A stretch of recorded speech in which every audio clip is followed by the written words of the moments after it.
ना कहीं से मिलेंगी और यहाँ पर लिख देनी है जन्म तिथि। देखिए आपको डेटा एंट्री करते समय डेट ऑफ बर्थ भी मिल सकती है, आपको बैंक अकाउंट का नंबर मिल सकता है, आपको आधार कार्ड का नंबर मिल सकता है, आपको कोई और भी जानकारी यहाँ पर फीड करनी पड़ सकती है। तो आपको सिर्फ ये सारे जो ऊपर कॉलम हैं, ये सारे कॉलम आपको पहले बना लेने हैं और उसके बाद डेटा एंट्री करना तो बहुत ही आसान आपके लिए हो जाएगा।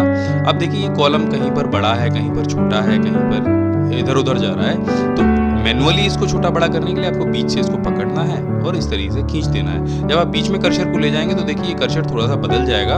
इसका दूसरा तरीका मैंने और भी बताया था, मैं आपको बता देता हूँ कि आपके ये जो आपने नाम लिखा है इसके हिसाब से आप कॉलम को कैसे छोटा बड़ा कर सकते हैं। बस आपको पूरे कॉलम सेलेक्ट करने हैं, कहीं पर भी जाकर डबल क्लिक कर देना है, तो आपका जो भी डेटा आपके कॉलम में लिखा हुआ है उसके हिसाब से आपका कॉलम छोटा या बड़ा हो जाएगा।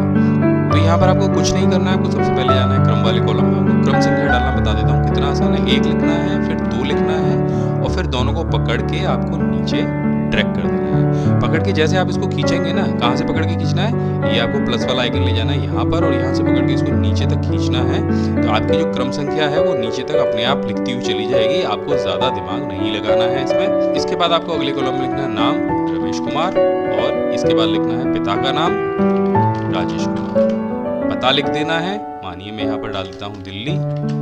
उम्र अगले सेल में लिखनी है तो यहाँ पर लिख देते हैं 32 और यहाँ पर हम डाल देते हैं डेट ऑफ बर्थ यानी 5/4/1984।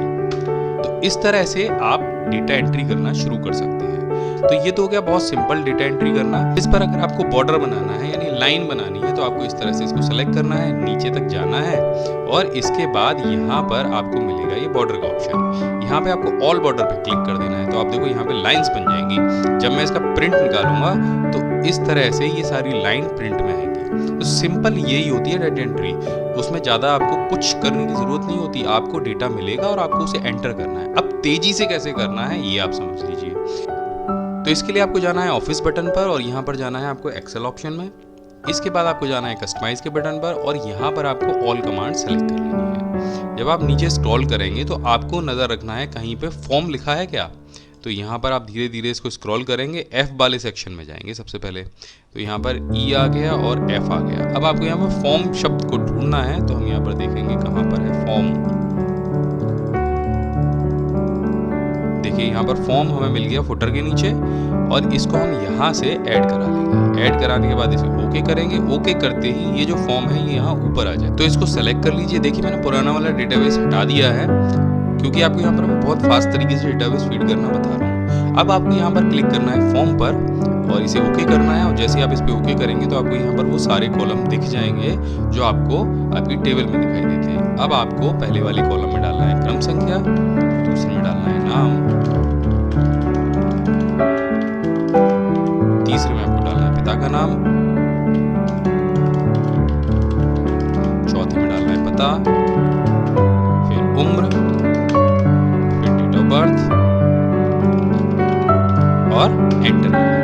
तो आप देखिए आपका जो डेटाबेस है फीड हो गया और यहाँ पर आपके पास फॉर्म भी आ गया। चलिए एक और मैं आपको करके दिखा देता हूँ और एंटर कर देना है आपको। तो इस तरह से आपके जितने भी कॉलम होंगे उसमें इस फॉर्म के सहारे आपका जो सारा डेटाबेस है वो आप एक एक करके फीड कर सकते हैं। इसके बाद में आपको 2-4 टिप्स और ट्रिक्स और सीखने हैं डेटा मैनेज करने के, तो चलिए उनको भी सीख लेते हैं। आगे जो मैं आपको बताने वाला हूँ वो है फंक्शन ट्रांसपोज और इसका इस्तेमाल मैं करता हूँ जब मुझे अपनी टेबल को कहीं एक जगह से दूसरी जगह शिफ्ट करना होता है, हॉरिजॉन्टल से वर्टिकल करना होता है और बहुत परेशानी आती है अगर आपके पास डेटा ज़्यादा है, कॉलम और रो आपके पास ज़्यादा है। उदाहरण के लिए मैं यहाँ पर आपको एक कैलेंडर दिखाता हूँ जो कि कॉलम वाइज बना हुआ है, यानी संडे मंडे ट्यूसडे आपको ऊपर कॉलम में दिखाई देंगे और जो डेट है वो नीचे लिखी हुई है। अभी अगर आपसे कहा जाए कि ये जो कैलेंडर है जो संडे मंडे ट्यूसडे है वो आप एक साइड में ले लीजिए, यानी इसको रॉ के हिसाब से बनाइए, कॉलम के हिसाब से मत बनाइए, तो आपको करने में बहुत परेशानी आएगी। लेकिन ट्रांसपोज फंक्शन की सहायता से आप 2 सेकंड में इसको कर सकते हैं। सिंपल आपको क्या करना है, आपको ये पूरा कैलेंडर ऐसे सेलेक्ट करना है, कंट्रोल सी से कॉपी करना है और जहां भी आप इसको हॉरिजॉन्टल से वर्टिकल करना चाहते हैं वहां पर जाकर राइट क्लिक कीजिए, पेस्ट स्पेशल पर जाइए और यहां पर आपको नीचे दिखाई देगा ट्रांसपोज फंक्शन, से एक टिक लगाइए और ओके कर दीजिए। अब आप देखिए जरा, यही कैलेंडर यहाँ पर आ चुका है और डेट भी आप मिला सकते हैं। यहाँ पर ना तो कोई आपका डेटा इधर से उधर हुआ है और जो कैलेंडर हॉरिजॉन्टल था वो वर्टिकल हो गया है। ऐसा हम और भी चीज़ों के साथ में कर सकते हैं। अब ये जो टेबल है ये आप देख रहे हैं कि ये इस तरह से बनी हुई है और अभी इसी टेबल को मुझे जो है वर्टिकल करना हो तो कैसे करेंगे, यानी जो सब्जेक्ट्स हैं वो इस साइड में आ जाए और नंबर जो है वो इधर चले जाए। तो बस इसको सेलेक्ट कीजिए, कॉपी कीजिए, पेस्ट स्पेशल कीजिए, ट्रांसपोज पर क्लिक कीजिए और देखिए हो गया। ये कितना आसान है, कितना टाइम बचा सकता है आपका, आप जो कोई भी काम करेंगे उस चीज़ में। तो आप यहाँ पर देख सकते हैं कि मेरे पास एक टेबल है। आपके पास ये जो टेबल है ये और भी बड़ी हो सकती है, लेकिन यहाँ पर अगर हमें एक डेटा चाहिए हो, फिल्टर्ड डेटा चाहिए हो, यानी यहाँ पर आप देख रहे हैं जो डेटा है वो एड्रेस सभी लोगों के अलग अलग हैं, एज अलग अलग है, उनके मार्क्स अलग अलग दिए गए हैं, नाम अलग अलग दिए गए हैं। और अगर आपको ये फिल्टर करानी हो, आपके इसमें से कोई डेटा छांटना हो, तो उसके लिए फिल्टर कमांड मैं बहुत यूज़ करता हूँ। यहाँ पर सिंपल आप हेडर को सेलेक्ट कर लीजिए और यहाँ पे आपको शॉर्ट एंड फिल्टर का ऑप्शन मिलेगा। यहाँ पर चले जाइए और फिल्टर को सेलेक्ट करिए। अब यहाँ पर आप देख रहे हैं कि हर हेडर के पास में एक डाउन एरो आपको मिल जाएगा और यहाँ पर जैसे आप क्लिक करेंगे तो ये जो आपको नीचे दिखाई देंगे ये टेक्स्ट फिल्टर है। यहाँ पर आपको सेलेक्ट ऑल का ऑप्शन मिलेगा। अब जो भी शहर आपको चाहिए आपकी लिस्ट में, जो डेटा चाहिए शहर के हिसाब से, आप उसे सेलेक्ट कर लीजिए और ओके कर दीजिए। तो आप देखेंगे वो जो डेटा है आपका फिल्टर होके आ जाएगा। इसी हिसाब से अगर आपको 2 शहरों का डेटा चाहिए तो आप 2 को सेलेक्ट कर लीजिए, 3 का चाहिए तो आप 3 को सेलेक्ट कर लीजिए। इस तरह से आप फिल्टर कमांड का इस्तेमाल कर सकते हैं। इसके अलावा यहाँ पर आप 2, 3, 4 या 5 कितने भी फिल्टर यूज कर सकते हैं। तो यहाँ पर अगर हम एज फिल्टर को भी यूज करें, यानी हमें जो 6 शहर हमने सेलेक्ट किए हैं उसमें से केवल 17 साल वाले लोग हमें चाहिए, तो यहाँ से क्लिक कीजिए और इसे ओके कर लीजिए। अगर यहाँ से आपको 17 और 28 साल वाले लोग चाहिए तो यहाँ से क्लिक कीजिए और इसे भी सेलेक्ट कर लीजिए। तो इस तरह से आप फिल्टर का यूज कर सकते हैं अपने सारे डेटा को फिल्टर करने के लिए। यहाँ से अगर आप सभी को सेलेक्ट कर लेंगे तो आपका पूरा डेटा ज्यों का त्यों आपके सामने वापस आ जाएगा। बहुत सारे लोग क्या करते हैं कि जब उनको अलग अलग डेटा चाहिए होता है तो बीच में से कहीं से उठाकर कॉपी पेस्ट करते हैं।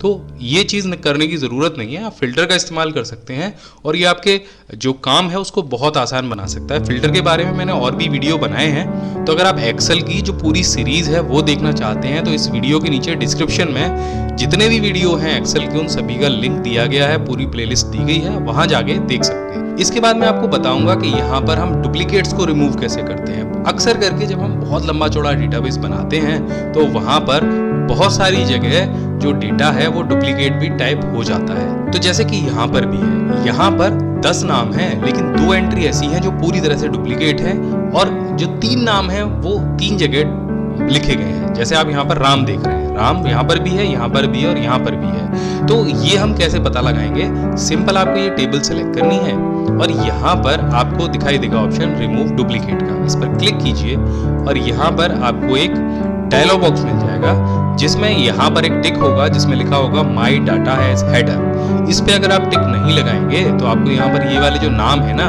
ये दिखाई नहीं देंगे।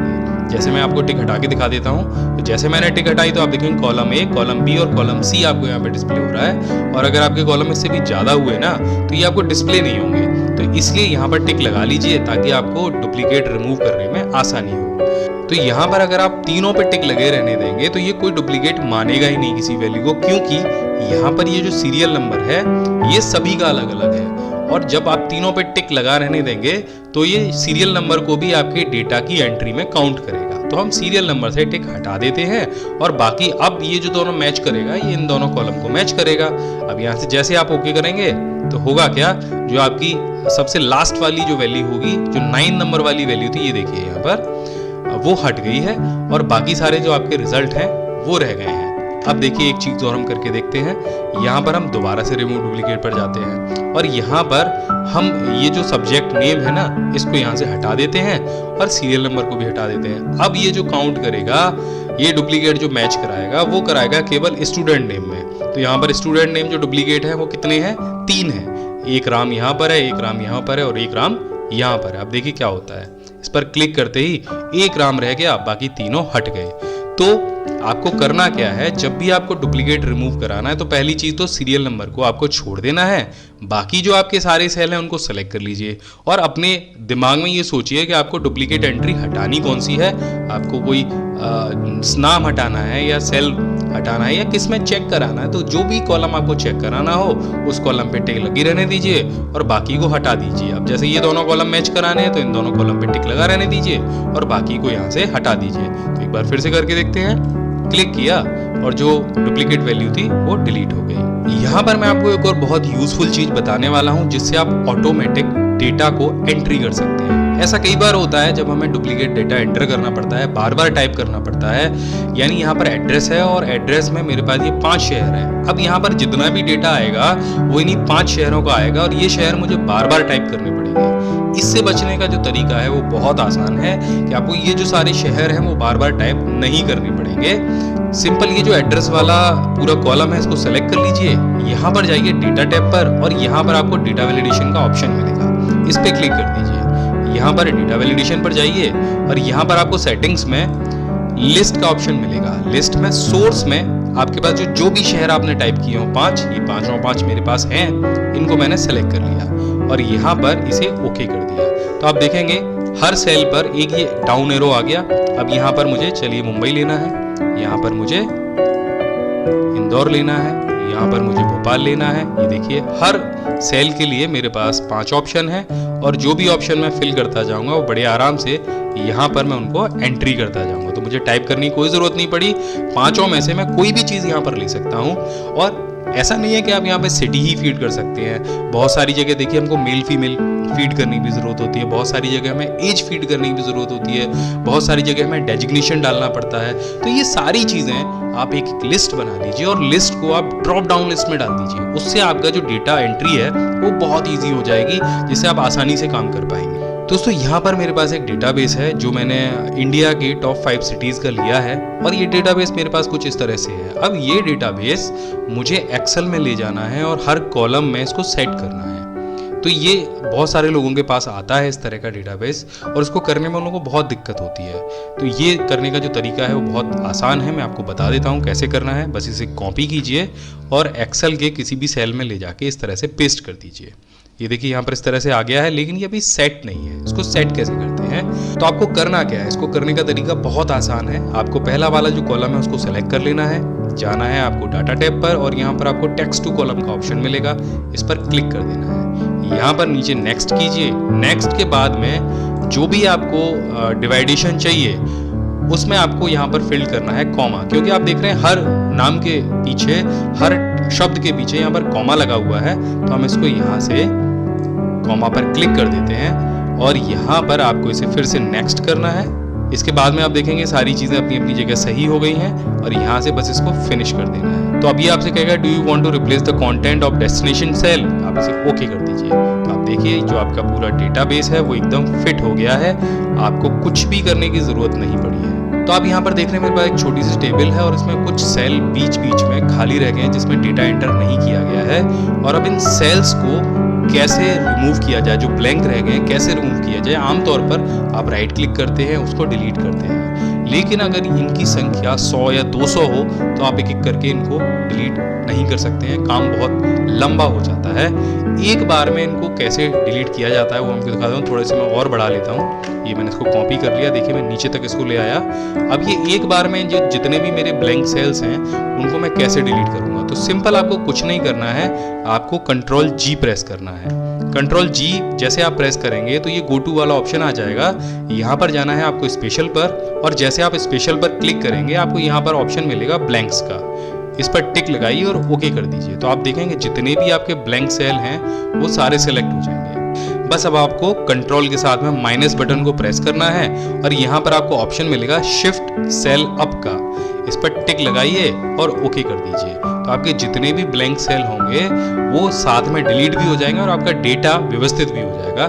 तो ये जो ट्रिक है आशा करता हूँ आपके बहुत काम आएगी। इसके बाद बात करता हूँ अपनी लास्ट, फाइनल और बोनस ट्रिक की। तो आप देखेंगे मेरे पास यहाँ पर एक छोटी सी टेबल है और उसका जो क्रम है वो पूरी तरीके से अव्यवस्थित है। तो अगर व्यवस्थित की बात करूँ तो यहाँ पर क्रम के आगे नंबर आना चाहिए, उसके बाद यहाँ पर नाम आना चाहिए, फिर पिता का नाम आना चाहिए और राज्य का नाम आना चाहिए। लेकिन ऐसा नहीं है, अगर इसे क्रम से आप मैनुअली लगाएंगे तो ऐसे कॉपी करेंगे, फिर उसके बाद यहाँ पर इसे पेस्ट करेंगे, फिर नीचे वाले को कॉपी करेंगे और फिर यहाँ पेस्ट करेंगे। तो इस तरीके से हम इसे व्यवस्थित तरीके से नहीं लगा सकते हैं। अगर ट्रांसपोज भी करते हैं तो देखिए क्या होने वाला है इसका, हमने यहाँ से कॉपी किया, पेस्ट स्पेशल किया और ट्रांसपोज किया और ये देखिए कुछ इस तरीके से फैल जाएगा पूरा डेटाबेस। अब इसको आपको अगर ठीक से लगाना है तो इसमें एक छोटी सी ट्रिक आपको अपनानी होगी। तो आपको इसको व्यवस्थित करने का जो बहुत शॉर्ट तरीका है वो मैं आपको बताने वाला हूँ। तो कोई भी 2 रैंडम आपको वर्ड लेने हैं, तो यहाँ पर मैं QR ले लेता हूँ। QR मैंने यहाँ पर ले लिया। अब यहाँ पर आपको जो सीरीज बनानी है, जो आपका हेडर है उसको देख लीजिए कहाँ से कहाँ तक आ रहा है। तो ये 4 आपके जो पहले सेल हैं वो आपके हेडर बनेंगे, जो जिसमें कि A1, A2, A3 और A4 है। तो सबसे पहले A1 लिख दीजिए और इसको पकड़ के यहाँ तक ट्रैक करेंगे आप जैसे, तो यहाँ पर आप देखिए A4 तक ये अपने आप आ जाएगा। इसी तरह से यहाँ पर दोबारा से QR लिखिए और A1 की जगह यहाँ पर कर दीजिए A5 और इसको भी पकड़ के यहाँ तक ट्रैक कर दीजिए। तो हमने ये जो 2 सेल हैं यहाँ तक के ये ले लिए A8 तक। अब यहाँ पर आपका जो डेटा है वो नीचे देखिए कौन से सेल तक है, A24 तक है। अब ये जो नंबर है, ये सीरीज जो है वो आपको आगे बढ़ानी है, उसको A24 तक हम ले जाते हैं। यहाँ पर देखिए A24 तक हमारे जो सारे नंबर हैं वो आ गए। ये बहुत बड़ा डेटा हो तब आपको करना है, छोटे डेटा को तो आप बड़े आसानी से कर सकते हैं। अब बहुत सिंपल तरकीब मैं आपको बताने वाला हूँ। आपको ये सारे सेल सेलेक्ट करने हैं, Ctrl F प्रेस करना है, रिप्लेस पर जाना है और यहाँ लिख देना है QR। रिप्लेस विद में सिंपल आपको इक्वल टू का आइकन लगाना है और रिप्लेस ऑल। ये देखिए 1 सेकंड में आपका जो सारा डेटाबेस है वो बिल्कुल बढ़िया तरीके से यहाँ पर मैनेज हो गया। अब आप कहीं